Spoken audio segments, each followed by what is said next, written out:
el miedo cobra vida. Susurros en la penumbra, una presencia desconocida. Sombras que te acechan, escapando de tu vista. Juegos de luces y espectros en la ciudad futurista. Ecos del averno llaman, rompiendo la calma. Sombras parecen gritar, desde más allá vendrán. Una voz femenina avisa de los secretos ocultos, historias que nunca cesan, misterios que vuelven enjutos.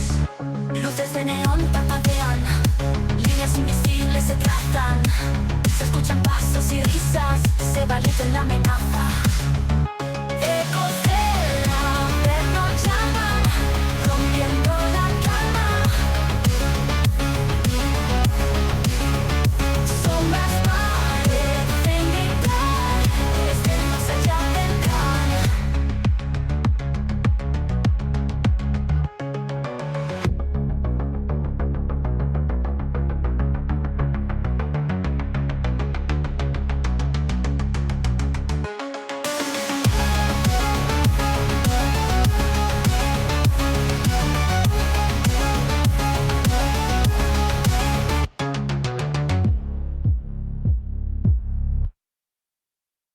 Bienvenidos, queridos amigos del misterio, a un nuevo podcast de Ecos del Averno, el lugar donde lo inexplicable y lo terrorífico cobran vida. Poneros cómodos, ajustad los auriculares, apagad las luces y disfrutad de este apasionante viaje por lo desconocido.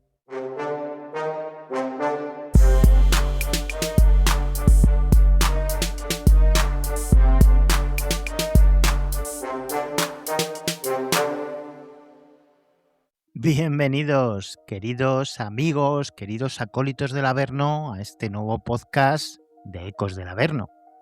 Además, hoy va a ser un tema que es fascinante, científico, pero que parece irreal, por lo sorprendente que es. Vamos a empezar hablando del tercer estado y de una regeneración celular un poco extraña que os va a sorprender a todos. Durante siglos, la humanidad ha vivido siempre con una certeza absoluta. Una certeza que, como digo, es aparentemente inquebrantable. La vida y la muerte.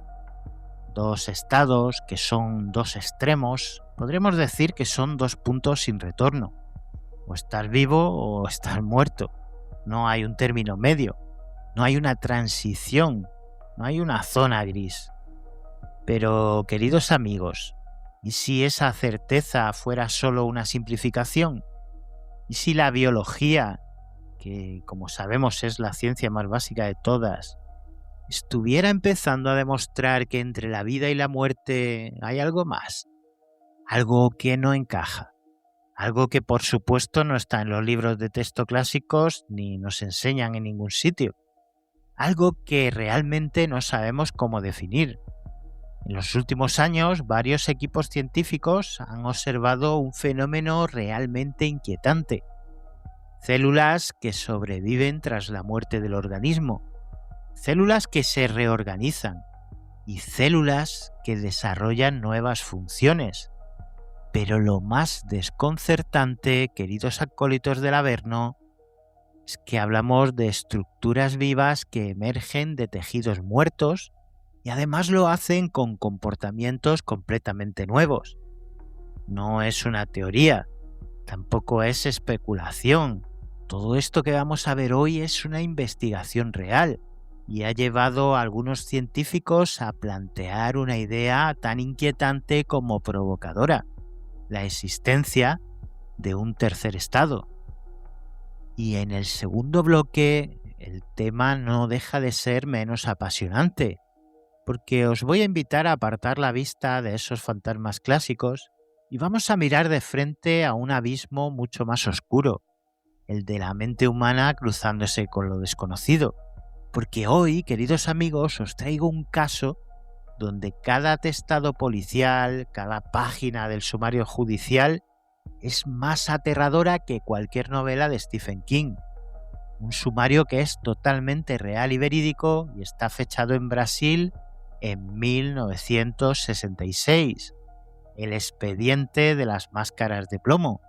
Y con toda esta batería de metralla que tenemos para hoy, tan sorprendente como espeluznante, pues sin más dilación, comenzamos y arrancamos Ecos del Averno. Bienvenidos.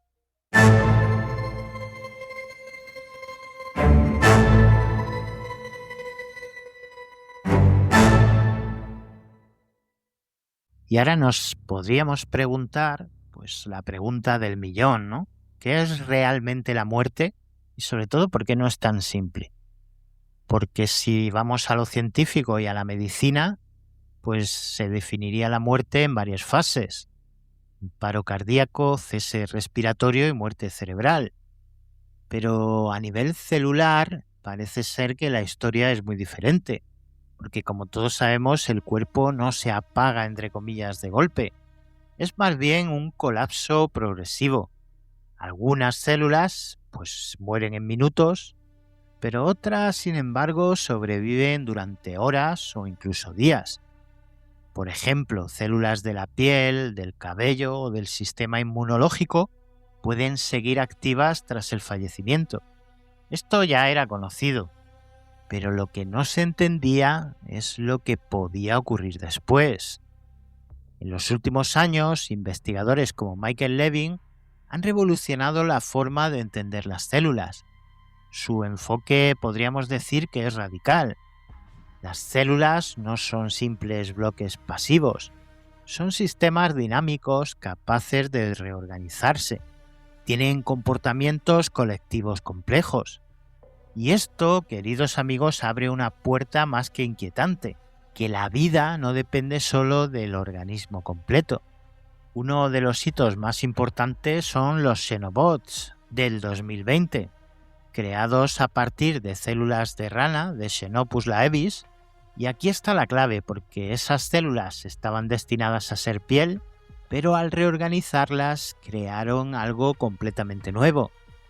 Los Xenobots se mueven, cooperan, se agrupan, pueden incluso replicarse en ciertas condiciones, y todo esto sin cerebro, sin ADN modificado y sin programación digital. Podríamos decir que es solo biología, pero reorganizada. Investigaciones posteriores han dado un paso más, como en el año 2023 los Antrobots, derivados de las células humanas respiratorias.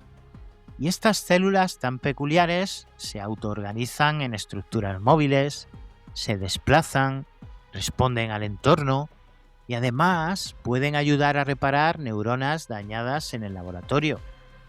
Y esto, como vemos, ya no es un experimento aislado, es una nueva línea de investigación. Estas células ya no hacen lo que estaban programadas, entre comillas, para hacer. No actúan como parte de un organismo, no cumplen su función original, pero tampoco están muertas. Podríamos decir que están en un estado intermedio. Y aquí aparece la idea clave del podcast de hoy, porque ese estado es un estado entre la vida y la muerte. No es un término oficial universal, pero describe algo que es muy real. Sistemas biológicos activos sin organismo, estructuras funcionales emergentes y comportamientos nuevos no previstos. Estudios han demostrado que ciertos genes siguen activos tras la muerte. Incluso se activan genes relacionados con inflamación, crecimiento y hasta desarrollo horas después del fallecimiento.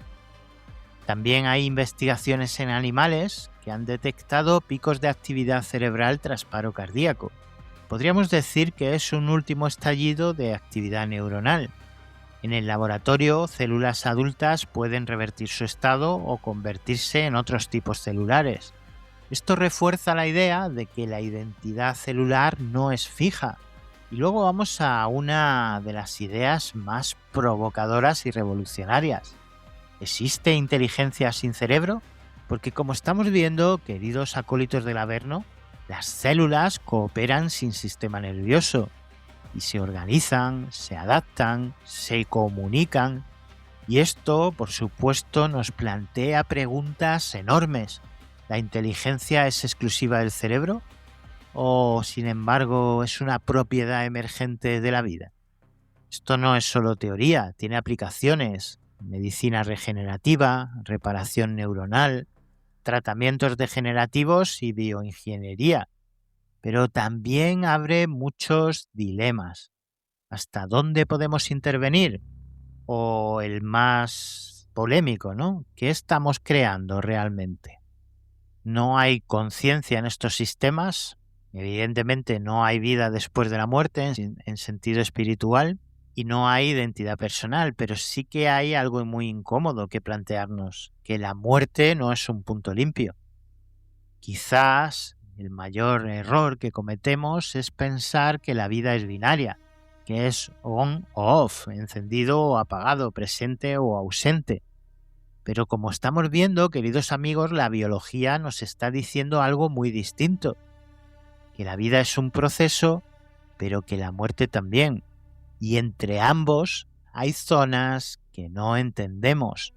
Tal vez el verdadero misterio no sea qué hay después de la muerte, sino qué ocurre durante, en ese intervalo, en ese momento en el que el organismo deja de existir, pero algunas partes del mismo se niegan a desaparecer.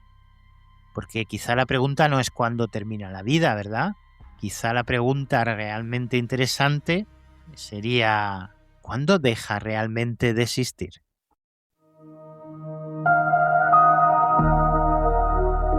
Las campanas suenan al amanecer. Mi deber es sagrado mantener la fe, pero algo cambia en el aire hoy y el silencio pesa más que la oración. Bajo las escaleras hacia el sótano hay un sonido que me llama.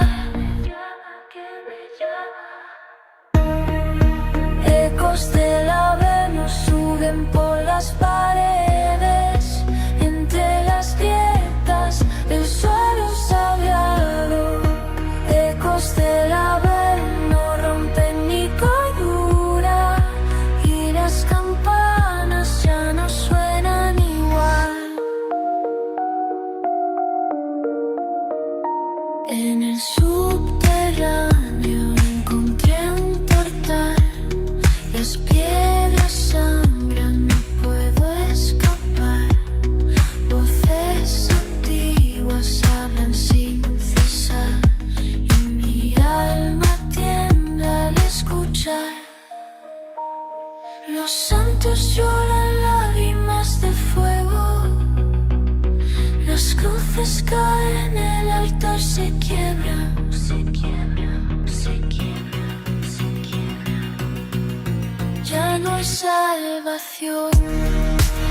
Ecos del Averno suben por las paredes, entre las grietas del suelo sagrado.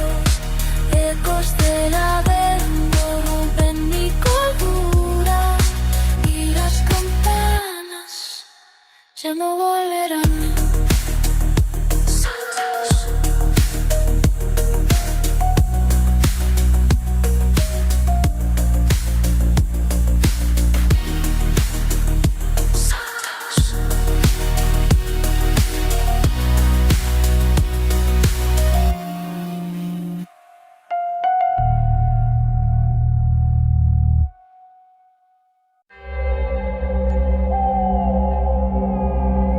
¿Tienes alguna experiencia que contarnos? ¿Has vivido alguna situación inexplicable que quieres compartir?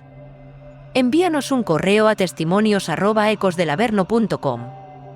Podrías ser el protagonista de nuestro próximo programa.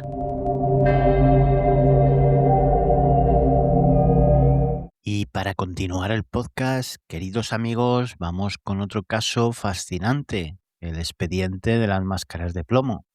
Nos vamos a trasladar al 20 de agosto del año 1966.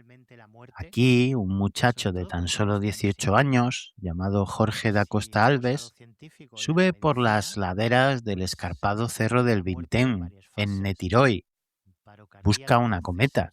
Huele a tierra mojada, ya que ha estado lloviendo a cántaros durante varios días. El cerro es un lugar de difícil acceso, casi virgen. De repente, Jorge se detiene en seco. El aire parece volverse pesado. Aparta unas ramas y el terror le seca la boca. Hay dos cadáveres, tumbados boca arriba, uno al lado del otro, en una simetría enfermiza. Pero no hay sangre, no hay tampoco desgarros en la ropa, no hay signos de estrangulamiento ni de lucha. Es una escena clínica, podríamos decir que casi ritual. La policía de Río de Janeiro, liderada por el inspector Eduardo Gómez y el comisario Venancio Bittencourt, llegan al lugar horas después. Lo que encuentran allí desafía toda lógica criminalística. Los fallecidos visten trajes impecables, corbatas, zapatos lustrados y sobre los trajes pesados abrigos impermeables nuevos, abrochados hasta el cuello.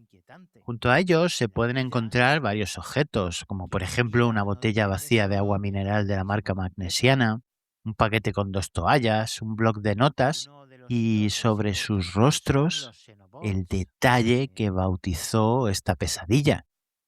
Sobre sus ojos, ajustadas herméticamente, llevan unas pesadas, rudimentarias y opacas máscaras de plomo, recortadas a mano, sin agujeros para ver, diseñadas exclusivamente para proteger los globos oculares de algo devastador.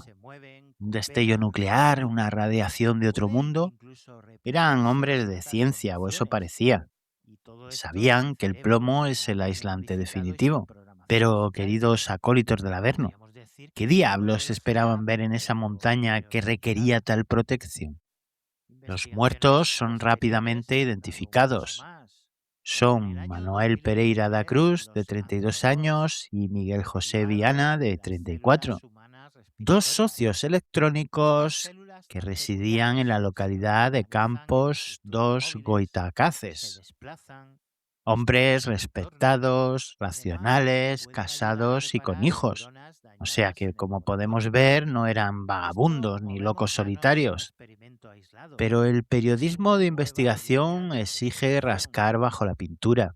Y cuando los inspectores interrogaron a las familias, descubrieron que estos dos técnicos vivían una doble vida fascinante y peligrosa.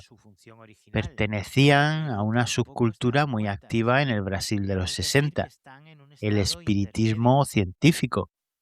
Podríamos decir que es un cóctel explosivo donde se mezclaban las doctrinas de Allan Kardec, el contacto con entidades de otros planos, la incipiente ufología y además la ingeniería electrónica.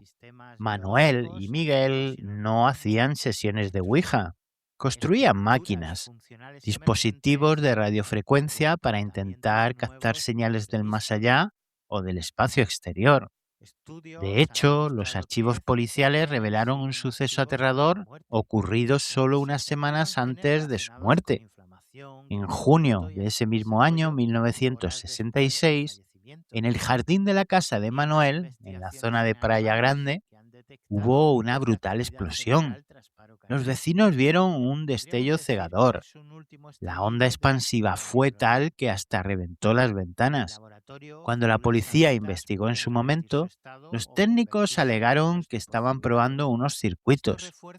Pero había un tercer hombre con ellos, un amigo llamado Elcio Gómez. Elcio compartía sus creencias. Fue detenido e interrogado exhaustivamente por la policía tras el hallazgo de los cadáveres, que declaró que los tres pertenecían a un grupo secreto, que intentaban contactar con seres superiores y que estaban experimentando con sustancias y campos electromagnéticos. Pero Elcio, al no poder ser ubicado en la montaña el día de las muertes, fue liberado por falta de pruebas. El misterio, queridos amigos, como vemos, se va haciendo mucho más denso. Reconstruyamos, para ponernos en situación de una forma clara, las últimas 48 horas con los atestados en la mano. 17 de agosto, Manuel y Miguel dicen a sus mujeres que van a Sao Paulo a comprar repuestos para el taller. Llevan una cantidad importante de dinero en efectivo, dinero que, por cierto, jamás apareció en sus cadáveres. Toman un autobús, llegan a Niterói a las 2:30 de la tarde, compran los chubasqueros en una tienda local. A las 16:30 entran en un bar. La camarera que les atiende aporta un testimonio crucial al sumario judicial. Estaban muy nerviosos, especialmente el más alto. Miraba constantemente su reloj de pulsera.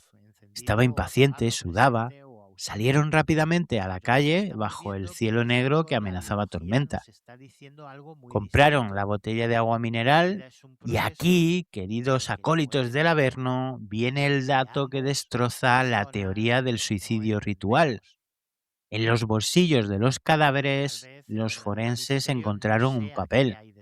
Eran los billetes de autobús para el viaje de vuelta a casa y también los resguardos de unas botellas de vidrio retornables que pretendían devolver al bar.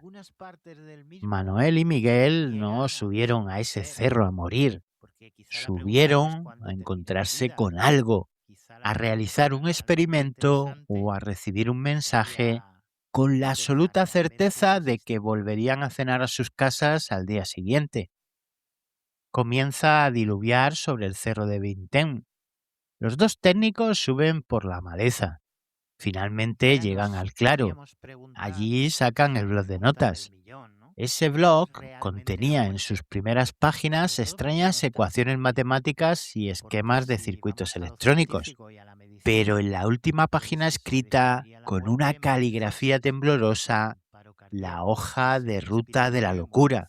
16:30, estar en el lugar acordado. 18:30, ingerir cápsulas después del efecto proteger metales. Esperar señal máscara. Se tragan las cápsulas, se ajustan los chubasqueros, se ponen las máscaras de plomo, sumiéndose en la ceguera absoluta. Y es ahí cuando esperan la supuesta señal. Y ahora es cuando los pilares de la realidad se derrumban. La policía interrogó a los habitantes de la zona. Encontraron a la señora Gracinda Barbosa, una mujer mayor sin ninguna vinculación ni con el espiritismo ni con los fallecidos. Bajo juramento, esta mujer declaró que esa misma tarde, exactamente entre las 18:30 y las 19 horas, coincidiendo al milímetro con el horario del cuaderno, miró hacia el cerro del Vintém. Vio un objeto sobre la montaña, un objeto ovalado, luminoso, de un color naranja incandescente, y testificó que aquel artefacto emitía un extraño anillo de fuego azulado a su alrededor. Se quedó suspendido sobre la cima durante unos minutos y luego desapareció. ¿Creéis, queridos amigos, que vieron Manuel y Miguel ese objeto antes de ponerse las máscaras? ¿O quizá las cápsulas que ingirieron eran un potente psicotrópico para abrir la mente a una comunicación telepática que acabó colapsando su sistema nervioso? La ciencia forense tenía la llave. Las autopsias debían revelar el contenido exacto de esas cápsulas. Pero Brasil, en 1966, no estaba preparado para lo desconocido. El forense Astor de Mello se encontró con un desastre de proporciones épicas. Los cuerpos habían estado varios días a la intemperie en un clima tropical, bajo lluvias torrenciales y luego un sol abrasador.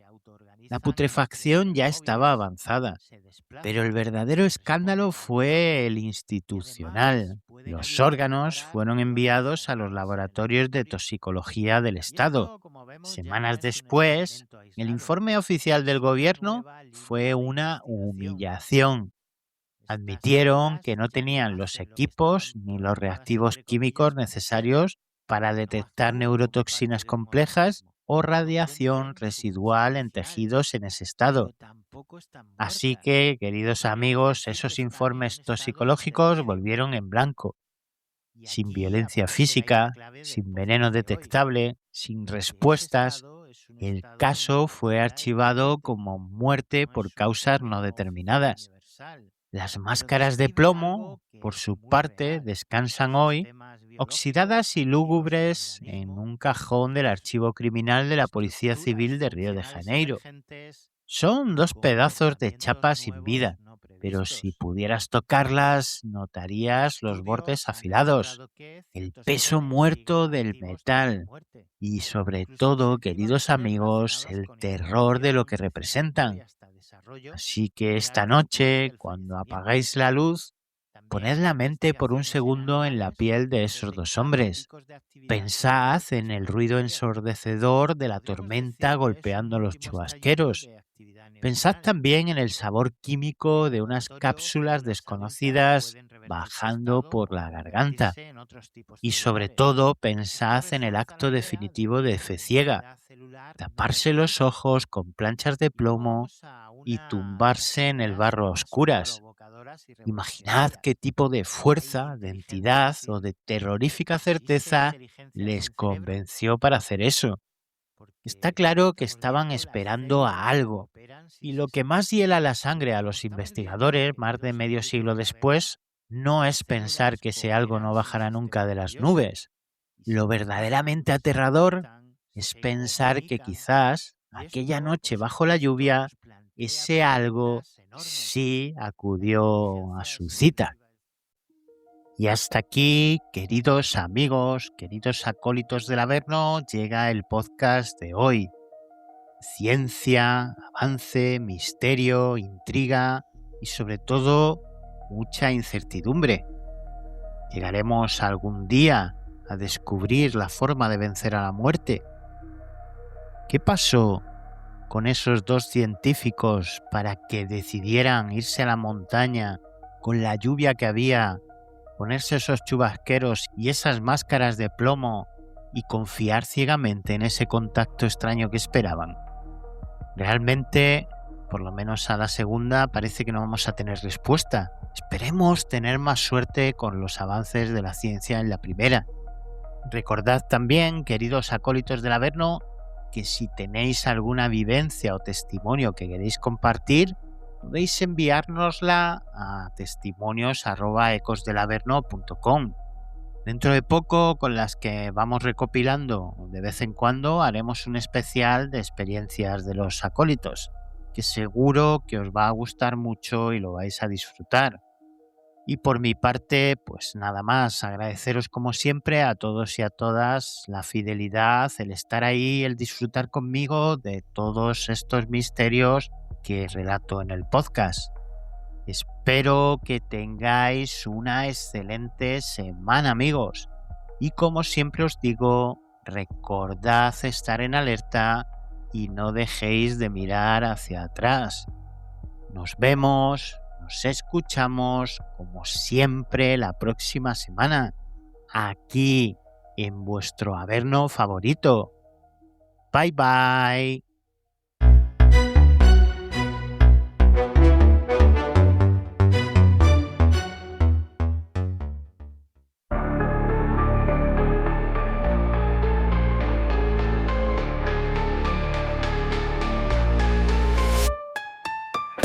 En la noche fría y oscura, donde el miedo cobra vida, susurros en la penumbra, la presencia es conocida. Sombras que te acechan, escapando de tu vista, juegos de luces y espectros en la ciudad futurista. Ecos del Averno llaman, rompiendo la calma. Sombras parecen gritar, desde el más allá vendrán.